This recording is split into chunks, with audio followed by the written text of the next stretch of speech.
नमस्कार।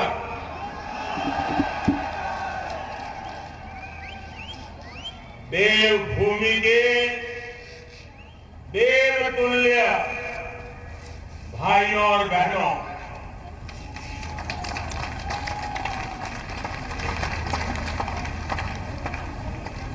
मैं देख रहा हूं कि आम सभा हमारी कभी कभी होती है, लेकिन आज मैं देख रहा हूं 4 मंजिला आम सभा।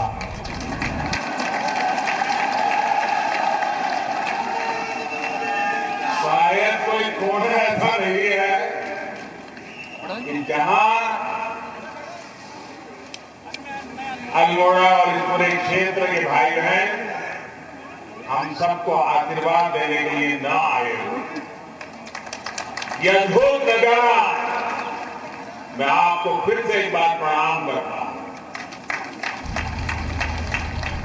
कुमाऊं के साथ तो मेरी कितनी ही यादें जुड़ी हैं। मैं रामेश्वर महादेव और ग्वाल देवता समेत इस पुण्य क्षेत्र में विराजमान सभी देवी देवताओं के चरणों में प्रणाम करता हूं। देवभूमि उत्तराखंड का मानस खंड में रूनी, मेवाड़, बड़बियाजो, दाद, दीदी, बहनी, बोले के नमस्कार। मैं अल्मोड़ा, चंपावत, बागेश्वर और पिथौरागढ़ के सभी मतदाता साथियों का भी अभिनंदन करता हूं। साथियों, इस चुनाव के दौरान इलेक्शन कमीशन की कुछ मर्यादाओं के कारण मैं रूबरू जाकर के मतदाताओं के दर्शन नहीं कर पाया था। लेकिन जब इलेक्शन कमीशन ने कुछ रिलैक्सेशन घोषित किया तो कल पहली बार मुझे रूबरू में जाकर के मतदाताओं का दर्शन करने का सौभाग्य मिला। और मैं एक ही दिन में 3 राज्य उत्तराखंड, उत्तर प्रदेश और दूर गोवा तक दौड़ा करके फिर आज अल्मोड़ा आया। और कल जो मैंने 3 राज्यों में जो माहौल देखा, जो उत्साह देखा, भाजपा के प्रति जो प्यार देखा है, ये अभूतपूर्व था, अभूतपूर्व।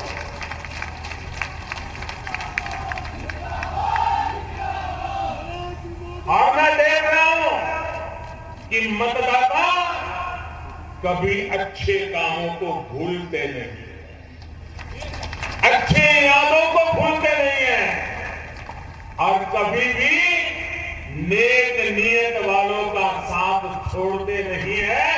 ये मैंने कल देखा। जो दृश्य मैंने देखा है, इससे साफ है इस चुनाव को भाजपा से ज्यादा जनता जनार्दन लड़ रही है।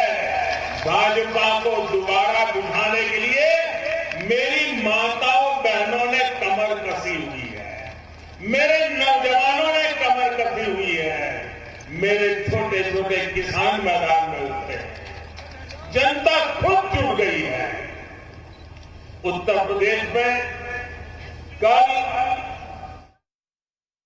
प्रदेश में कल पहले चरण के मतदान में भी भाजपा के लिए जबरदस्त उत्साह का वातावरण रहा।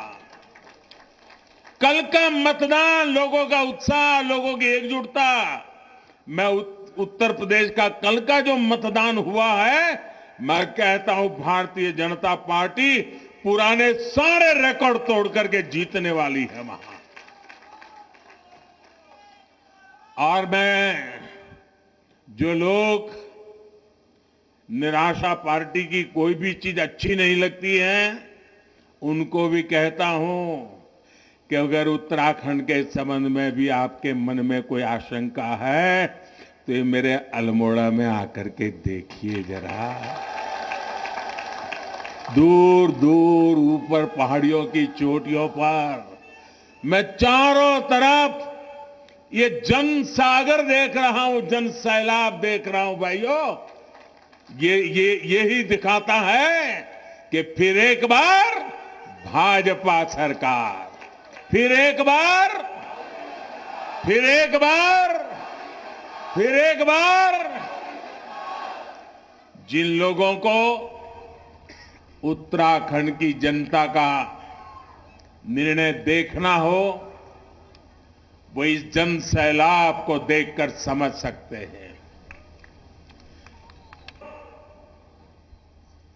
विपरीत परिस्थितियों में भी ये माहौल यही अपने आप में विजय का संदेश दे रहा है।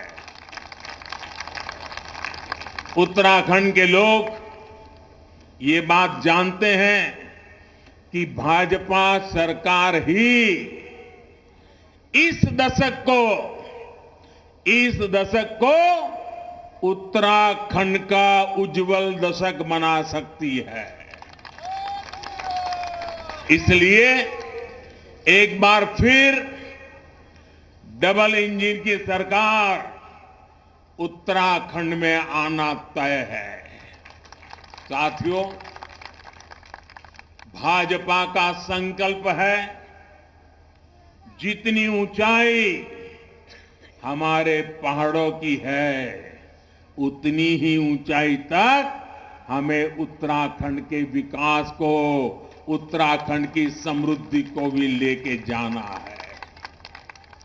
पिछले 5 साल में डबल इंजन की सरकार पूरी ईमानदारी से, पूरी ताकत से, पूरे समर्पण भाव से, एक ही निष्ठा से आपकी सेवा में लगी हुई है।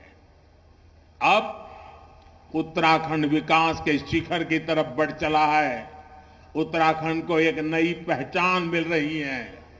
भारतीय जनता पार्टी ने भी अपना जो संकल्प पत्र जारी किया है, वो भी विकास की नई ऊर्जा से भरा हुआ है।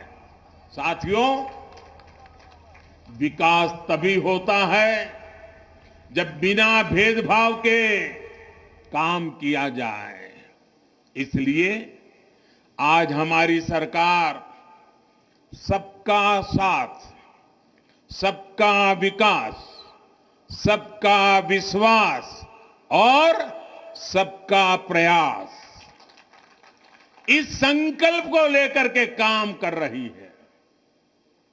लेकिन हमारा विरोध करने वाले, उनका फॉर्मूला क्या है, हमारे विरोधियों का इतिहास क्या है, हमारे विरोधियों के करतूत क्या है, हमारे विरोधियों के कारनामे क्या है, हमारे विरोधियों की भाषा क्या है, आपको बराबर याद है।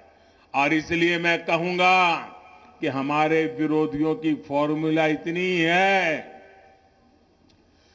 सब में डालो फूट, सब में डालो फूट, मिलकर करो लूट। सब में डालो, मिलकर करो, सब में डालो, मिलकर करो। उत्तराखंड ही नहीं, पूरे देश में कांग्रेस की नीति रही है, सब में डालो, मिलकर करो। ये देश में जात, पात, मत, मजहब, भाषा, राज्य के नाम पर फूट डालते हैं, और राज्यों में जाकर के इलाकों में, क्षेत्रों में फूट डालते हैं। पहाड़ी है, तराई है, इस इलाके के हैं, उस इलाके हैं। उत्तराखंड से ज्यादा इस साजिश का शिकार और कौन हुआ होगा? इन्होंने हमेशा कुमाऊं और गढ़वाल की लड़ाई करवाने की कोशिश की ताकि ये दोनों जगह को लूट सके, जबकि डबल इंजन की सरकार ने दोनों जगह के लिए डबल काम करने की कोशिश की है। चाहे तराई का क्षेत्र हो, चाहे पहाड़ी क्षेत्र हो, चाहे कुमाऊं हो, चाहे गढ़वाल हो, हमारे लिए तो पूरा उत्तराखंड देवभूमि है। यहाँ का एक एक बच्चा हमारे लिए देवतुल्य है। हमारी यहाँ की माता है, हमें आशीर्वाद देती रहती है। हमने केदारखंड में केदारनाथ को विकास की नई ऊंचाई दी है, तो साथ ही मानस खंड के विकास के लिए भी अपनी पूरी ताकत झोंक दी है। अगले 5 सालों में, ये मैं जो कह रहा हूं ना, उत्तराखंड का दशक है ये, मौका जाने मत दीजिए। अगले 5 साल में मानस खंड टूरिज्म सर्किट डबल इंजन सरकार की बड़ी प्राथमिकता रहने वाला है। अभी कुछ समय पहले ही मुझे हल्द्वानी में कुमाऊं के लिए 17,000 करोड़ रुपए से ज्यादा के विकास कार्यों के शिलान्यास और लोकार्पण का सौभाग्य मिला था। 17,000 करोड़ रुपए। और ये सिर्फ घोषणा नहीं, जमीन पर उतारने वाली बात मैं बता रहा हूं। ये विकास कार्य पूरे कुमाऊं क्षेत्र के लिए पर्यटन और रोजगार की असीम संभावनाएं लेकर आएंगे। 4 धाम ऑल वेदर रोड प्रोजेक्ट का लाभ टनकपुर पिथौरागढ़ सेक्शन से में भी मिलने वाला है। साथियों, आज उत्तराखंड में आपसे वो लोग वोट मांगने आ रहे हैं जिन्होंने कभी उत्तराखंड के सामर्थ्य पर विश्वास नहीं किया। भारत में हमने दुनिया का सबसे बड़ा वैक्सीनेशन प्रोग्राम शुरू किया। पूरे देश ने देखा उत्तराखंड उन राज्यों में शामिल हुआ जिसने सबसे पहले 100% पहली डोज का रिकॉर्ड बनाया और टीके पर टोका टोकी करने वाले ये लोग क्या कह रहे थे, आपको याद है ना? हम उत्तराखंड के दूर दूर पहाड़ों में रहने वाले लोगों की जिंदगी बचाने के लिए एक दिन रात और दिन एक कर रहे थे, जबकि हमारे विरोधी लोग क्या कहते थे, कैसी अफवाहें फैले थे, कैसी निराशा लेकर के घूम रहे थे। ये कहते थे कि पहाड़ों पर एक गांव तक वैक्सीन पहुंच ही नहीं सकती है, हर एक गांव तक पहुंच ही नहीं सकती। उत्तराखंड पर इतना अविश्वास है इन लोगों का, क्योंकि उन्होंने कभी इतना बड़ा काम किया ही नहीं है, वो सोच ही नहीं सकते। जबकि भाजपा सरकार उत्तराखंड के लोगों को कोरोना से बचाने के लिए दिन रात मेहनत करती रही। हमने हर एक गरीब तक वैक्सीन पहुंचाई, उसकी चिंता की। चाहे बर्फबारी हो, सामने नदी नाले हो, प्राकृतिक आपदा के घटनाएं हो, सब संकटों को पार करके, सब कठिनाइयों को पार करके हमारे परिश्रमी हेल्थ वर्कर्स गांव-गांव तक पहुंचे, ज्यादा से ज्यादा लोगों का जीवन बचे, इसी लक्ष्य के साथ हमने काम किया।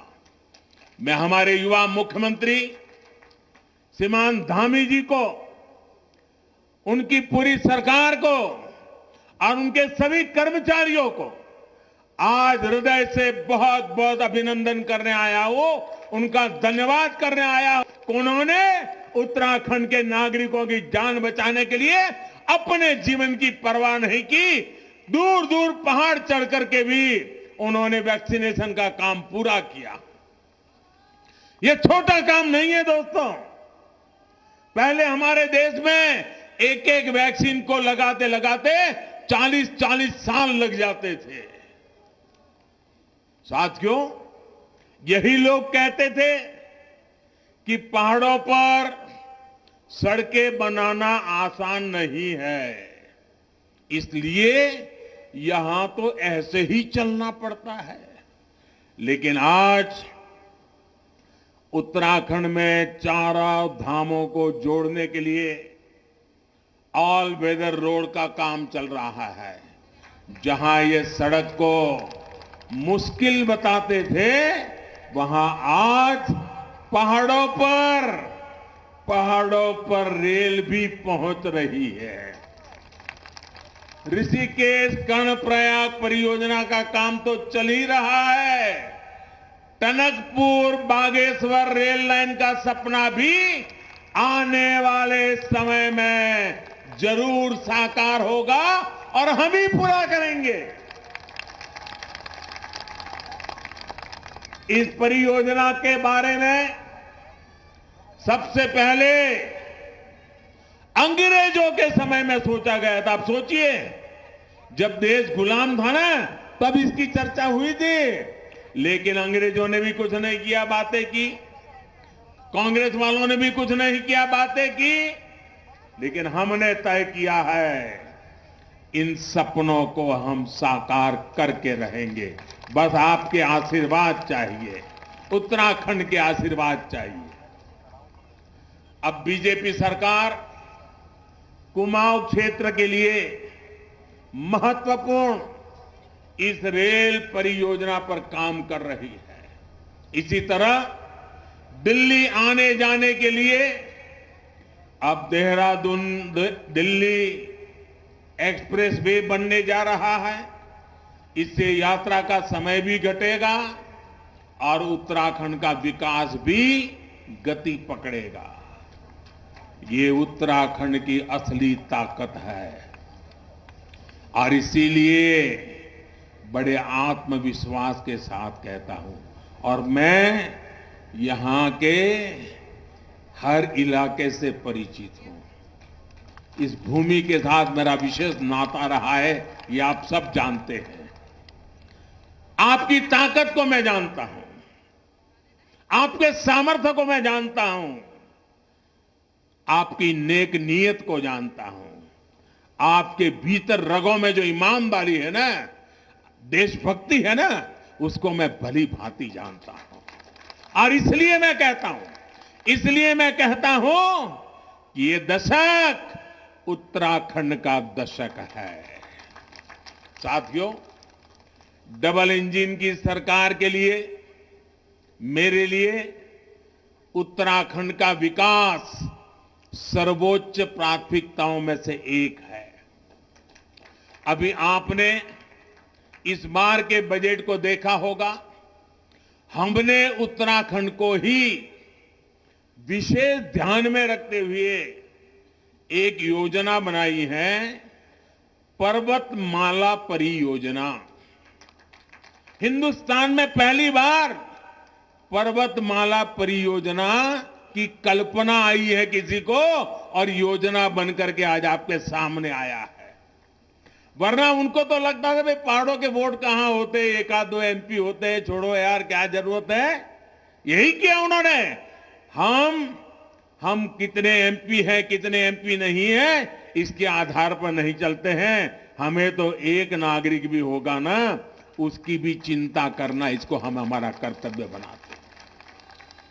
इस योजना के तहत पहाड़ों पर आधुनिक कनेक्टिविटी और आधुनिक इंफ्रास्ट्रक्चर का विस्तार किया जाएगा। आधुनिक सड़कों और पुलों के साथ साथ आने जाने के लिए रोपवे भी बनाए जाएंगे।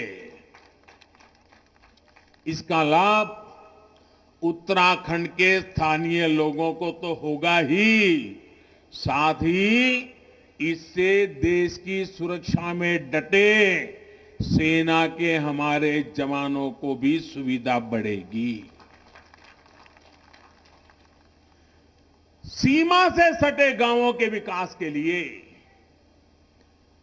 ये सरहदी राज्य है, यहां का हर परिवार देश के लिए हिंदुस्तान में जिस कोने में जरूरत पड़े जा करके अपना पसीना बहा रहा है, अपना खून बहाता है, मातृभूमि के लिए जिंदगी लगा देता है।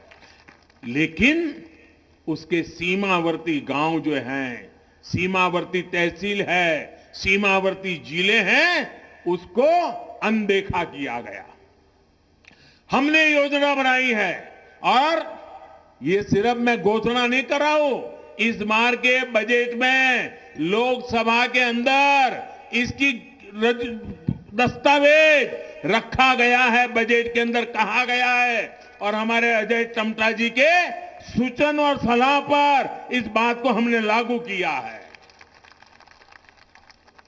हमने अजय टम्टा जी जैसे हमारे सीमावर्ती क्षेत्रों के नेता हैं, उन्होंने बहुत विस्तार से इस बात को मुझे समझाया और उसी का परिणाम है कि आज हम इस योजना को लेकर के आए हैं।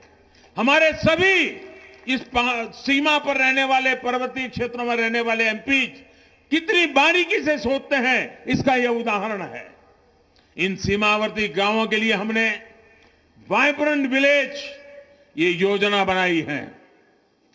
सीमा के आखिरी गांव तक रास्ते कैसे जाएं, सीमा के आखिरी गांव तक पानी कैसे पहुंचे, सीमा के आखिरी गांव तक बिजली कैसे पहुंचे, सीमा के आखिरी गांव तक ऑप्टिकल फाइबर नेटवर्क कैसे पहुंचे, वहां मोबाइल टावर कैसे चले, टीवी हमारा कैसे चले, ये सारी चीजें, और साथ साथ वहां रोजगार कैसे बढ़े। मैं पहले कहता था, हमने 70 साल तक देखा है पहाड़ का पानी और पहाड़ की जवानी पहाड़ को काम नहीं आती है, मुझे इसको उलट कर देना है। पहाड़ का पानी भी पहाड़ को काम आएगा, पहाड़ की जवानी भी पहाड़ को काम आएगी, उत्तराखंड का भला करेगी। और इसके लिए हमने विशेष अभियान चलाया है। इतना ही नहीं, हमने बॉर्डर के जो डिस्ट्रिक्ट हैं वहां एनसीसी स्कूलों में चालू करने का निर्णय किया है। इसके कारण हमारे नौजवानों की एक स्पेशल ट्रेनिंग होगी, अपनी कैरियर के लिए काम आएगा। इतना ही नहीं, आज हमारे देश में बहुत कम मात्रा में सैनिक स्कूल है, बहुत कम मात्रा में सैनिक स्कूल है। हमारे युवा नौजवान, पढ़े लिखे नौजवान ऊंचे पदों पर जाने की क्षमता रखते हैं। उनको तैयार करने के लिए सैकड़ों नए सैनिक स्कूल बनाने का भी हमने निर्णय किया है। वो हमारे देश के जवानों के लिए, देश के नौजवानों के लिए कितना बड़ा काम होने वाला है। और इन सब कामों के कारण गांवों से जो पलायन होता है, सीमा के गांव जो खाली हो जा रहे हैं, उसको रोकने में, उसको वाइब्रेंट बनाने में, टूरिस्टों की वहां आना जाना शुरू करने में हम आगे बढ़ने वाले हैं। साथियों, कुमाऊं को तो वैसे भी मंदिरों का स्थान कहते हैं। यहां की खूबसूरती, यहां की प्राकृतिक आभा किसी दैवीय आशीर्वाद से कम नहीं है। अल्मोड़ा का कटारमल सूर्य मंदिर ही लीजिए, अगर इस पर ध्यान दिया गया होता, ओडिशा के कोणार्क सूर्य मंदिर की तरह यहां भी देश विदेश से पर्यटक आते, हमने कटारमल सूर्य मंदिर को उसकी पहचान देने का संकल्प लिया है। स्वदेश दर्शन योजना के तहत हमारी सरकार कटारमल में काफी कार्य कर चुकी है। 10 मार्च को डबल इंजन की सरकार बनने के बाद इन कार्यों का और विस्तार किया जाएगा। यहां सुविधा होगी, विकास होगा, तो देश दुनिया से पर्यटक यहां आएंगे। इसी कारण आपकी राज्य सरकार धामी जी के नेतृत्व में Bharatiya Janata party home stay योजना उसको बहुत बढ़ावा दे रही है। और मुझे कुछ समय पहले वीडियो कॉन्फ्रेंस के माध्यम से ये जो होम स्टे चलाने वाले परिवार हैं, उन परिवारों से मुझे वीडियो कॉन्फ्रेंस से बात करने का मौका मिला था और मैंने देखा कि कितना बड़ा सामर्थ्य उनके अंदर आया है, कैसे होम स्टे की ताकत वो समझते हैं और कैसे अपने छोटे से घर में भी उन्होंने यात्रियों के लिए होम स्टे का पूरा व्यवस्था करके एक नया आर्थिक क्षेत्र खोल दिया है। होम स्टे पर्यटन और रोजगार के क्षेत्र में एक बहुत बड़ा उभरता हुआ व्यवसाय है और ये होम स्टे में सबसे ज्यादा सम्मान, सबसे ज्यादा कौशल्य हमारी माताओं बहनों का लगने वाला है। आप कल्पना कर सकते हैं, हमारी माताएं बहनें पहाड़ों में बहुत काम करती, पहाड़ों में माताएं बहनें जो काम करती है ना, वो शहर की महिलाओं को पता भी नहीं है कितनी मेहनत करती है हमारी माताएं बहनें। 10 मार्च के बाद धामी जी की सरकार यहां के पर्यटन को बढ़ाने के लिए और तेजी से काम करेगी।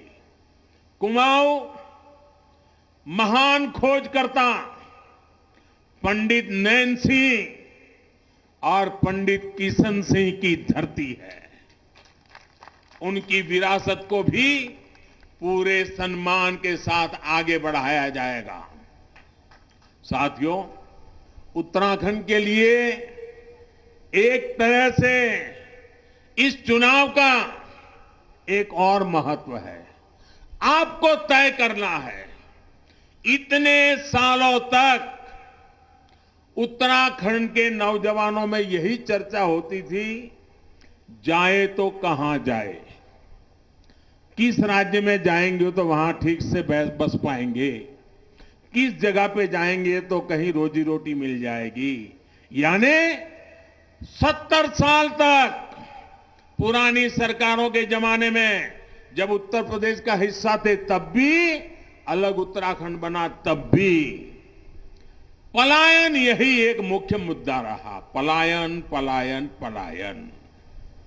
ये चुनाव पलायन को पलटने वाला, पर्यटन को बढ़ाने वाला चुनाव है जी।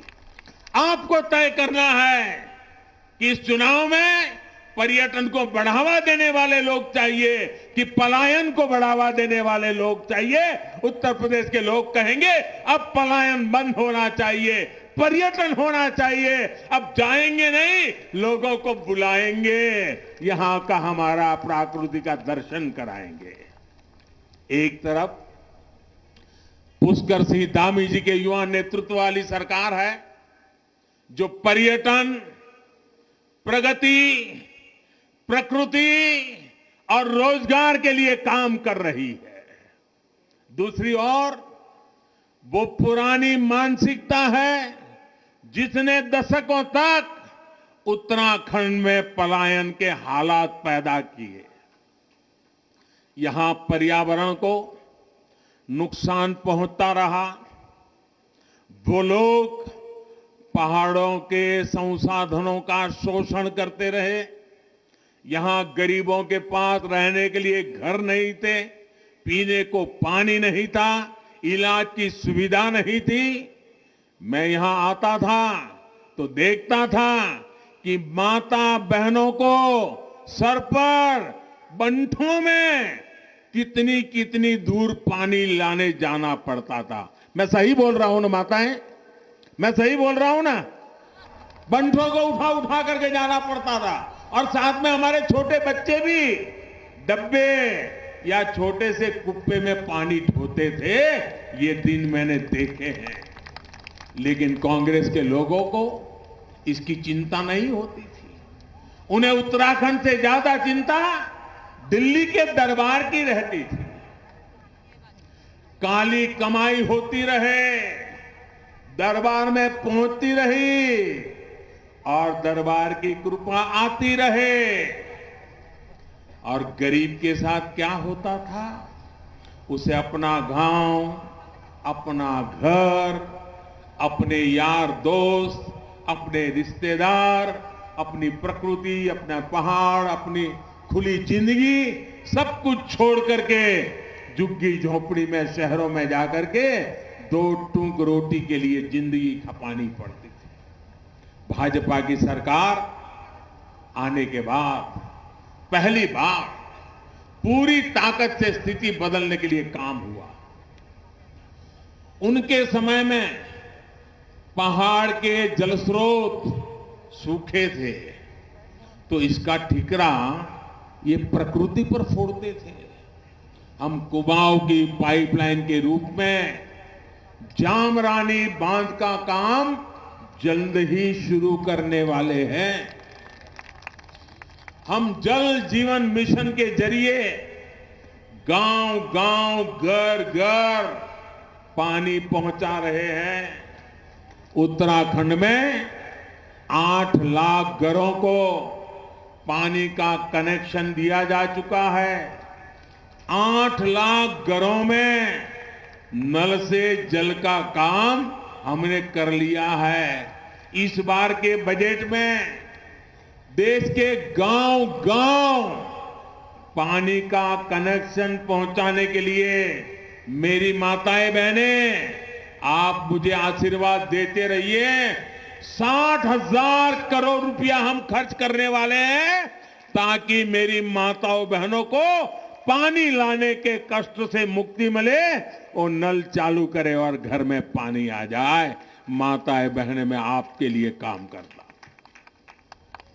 धामी की सरकार दोबारा बनने के बाद जल्द से जल्द उत्तराखंड के हर घर को नल से जल योजना से जोड़ दिया जाएगा। हमारी किसी भी मां बहन को पानी के लिए भटकना नहीं पड़ेगा। आपका मोदीदा, आपका मोदीदा आपको ये विश्वास दे रहा है। साथियों, पहाड़ के जल स्रोतों को बचाने के लिए, पर्यावरण के लिए भी कई मोर्चों पर काम चल रहा है। कितनी ही पंपिंग परियोजनाएं दशकों से लटकी पड़ी थी, जिन्हें 2017 के बाद हमारी राज्य सरकार ने धरातल पर उतारा। इस काम में सरकार की आस्था जुड़ी है। उत्तराखंड में नदियों को बचाने के लिए बसंती देवी जी ने जो काम किया है, बसंती देवी जी के इस काम को पूरे हिंदुस्तान को गौरव हो ऐसा काम किया है। और इसलिए इस बार जब पद्म पुरस्कार दिए तो हमारे इस उत्तराखंड की बसंती देवी जी जैसे व्यक्तित्व को हमारी सरकार ने हाल में ही पद्म पुरस्कार से सम्मानित किया गया है। भाइयों बहनों, इस साल केंद्र सरकार ने 80 लाख नए पक्के घर बनाने का लक्ष्य भी तय किया है। उत्तराखंड में जिन गरीबों को पक्के घर मिलने रह गए हैं, हमारा काम चल रहा है। हजारों परिवारों को पक्के घर मिले हैं, लेकिन हमें अभी भी काम हमने बंद नहीं किया है। खोज खोज करके जिसको भी अभी पक्का घर नहीं मिला है, मुझे उसको भी पक्का घर देना है। और मैंने जो सपना है उस पूरा करने में मुझे धामी सरकार कंधे से कंधा मिलाकर के मदद कर रही है। गरीबों को पक्का घर देने के लिए उत्तराखंड की भाजपा की सरकार पूरी तरह मेरी इस योजना को सफल करने के लिए काम में लगी है। इसलिए मैं धामी सरकार का अभिनंदन करता हूं और मुझे खुशी है कि मैं उत्तराखंड के गरीबों को इस ठंड में गुजारा करने वाले मेरे गरीबों को पक्का घर देने का और उनके आशीर्वाद प्राप्त करने का मेरे नसीब हुआ है। भाइयों बहनों, पहले की सरकारों को कुछ भी करते थे तो बदले में क्या मांगते थे? कुछ न कुछ कटकी मांगते थे।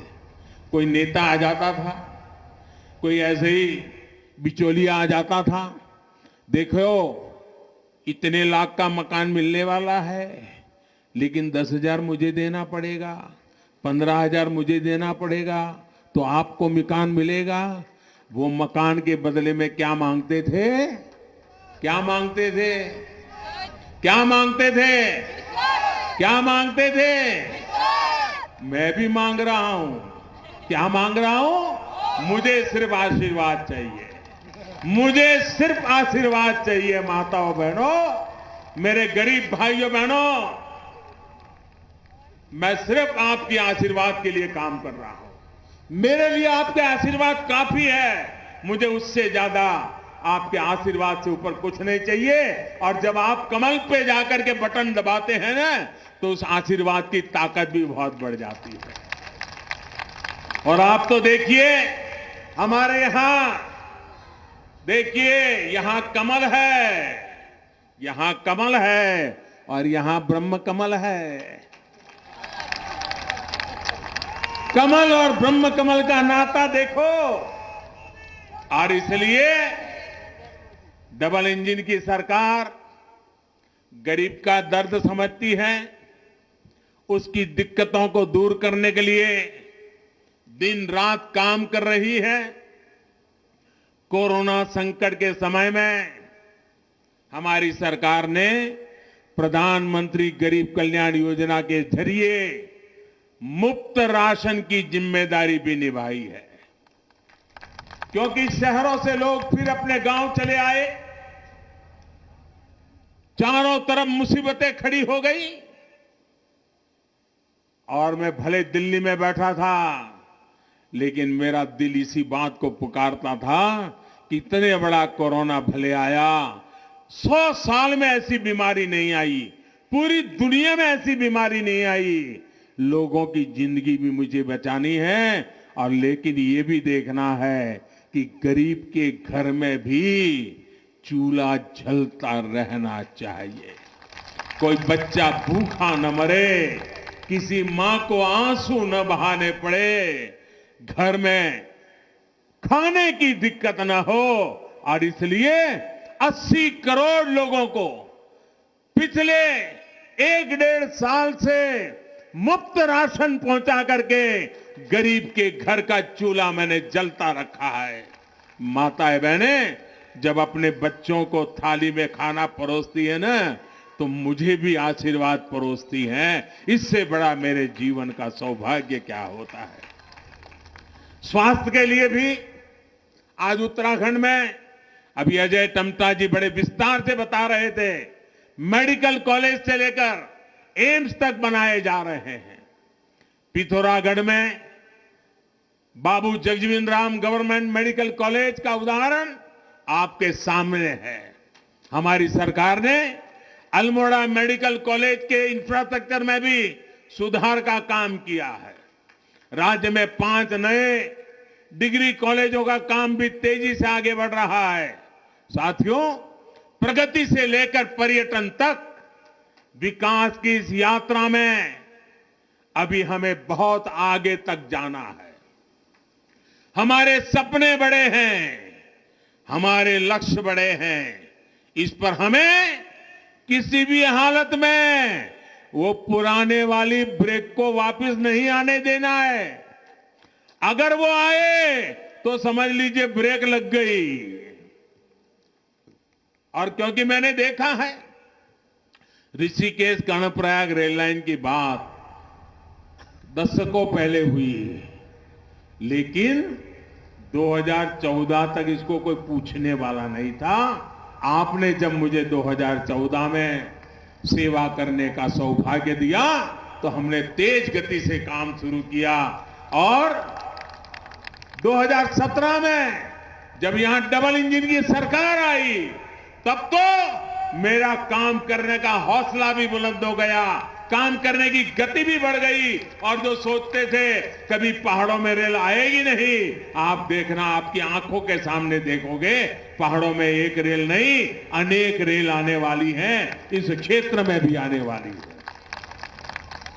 भाइयों बहनों, इस बार फिर लटकाने वाले लोग जनता को भटकाने के लिए फिर से बड़े बड़े वायदे कर रहे हैं, लेकिन बाबा नीम करौली के आशीर्वाद से उत्तराखंड के लोग इनकी सच्चाई समझते हैं। आप याद रखिए, इन्हें एक ही काम आता है, भ्रष्टाचार। बीजेपी की सरकार में ईमानदारी से विकास के काम हो रहे हैं। गरीबों के लिए चलने वाली योजनाओं का पैसा सीधे उनके खाते में जाता है। इनकी जेब नहीं भरेगी तो ये सड़क, बिजली, रेल का काम होने देंगे क्या? मुझे बताइए, काम चलने देंगे क्या? रोक देंगे कि नहीं रोक देंगे?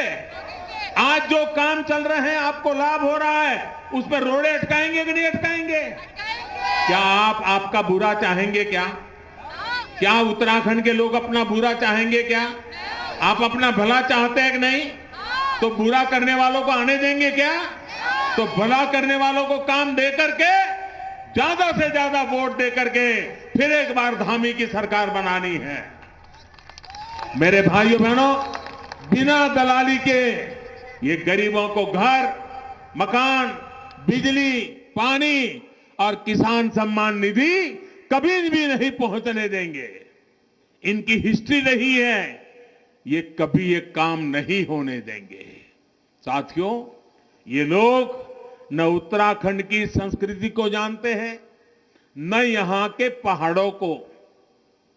चुनाव में ये उत्तराखंडियत जो है ना, हमारी स्पिरिट ऑफ उत्तराखंड, इसकी बात तो कर रहे हैं, लेकिन इनकी पार्टी क्या कह रही है?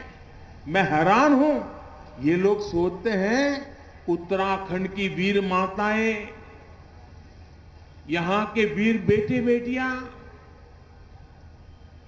इनकी भाषा से मेरे मन में सवाल आता है। मुझे उत्तराखंड के लोग जरा जोरों से बताइए, क्या आप डरते हैं क्या? आप कभी डरते हैं क्या? आप किसी से भी डरते हैं क्या? किसी भी संकट से डरते हैं क्या? आपके बेटे जो सीमा पर देश की रक्षा करते हैं, वो दुश्मन की गोली से भी डरते हैं क्या? अब देखिए, कुछ लोग बोल रहे हैं, आपको आकर के सलाह दे रहे, डरो मत, डरो मत। अरे डरना शब्द भी सुना है क्या कभी आपने? अरे डराने वालों को डराने की ताकत मेरे उत्तर प्रदेश के 2-2 साल के बच्चों में रहती है। क्या बात करते हो? इन्हें इतना भी नहीं पता, डरना उत्तराखंड के खून में ही नहीं है। यही है उत्तराखंड, और यही है उत्तराखंडियत को लेकर हमारी समझ और उनकी समझ है। आकर के समझा रहे हैं आपको, डरो। अरे उत्तराखंडी जी कभी डरता नहीं है जी, अरे मुसीबतों में भी डरता नहीं है। जिस उत्तराखंड के हर घर से सेना के वीर जवान निकलते हैं, जिस उत्तराखंड की संतानें दुश्मन की गोली, गोलों और तोपों के सामने नहीं डरते, उनके नाम के आगे ये लोग डर जोड़ रहे हैं। मैं कांग्रेस के लोगों से कहूंगा, उत्तराखंड से जुड़ाव नहीं है, आप उत्तराखंड की जमीन से जुड़े नहीं है, आप उत्तराखंड को जानते नहीं है, ये तो हमें पता चलता है। इसका तो पूरे उत्तराखंड को अनुभव भी है।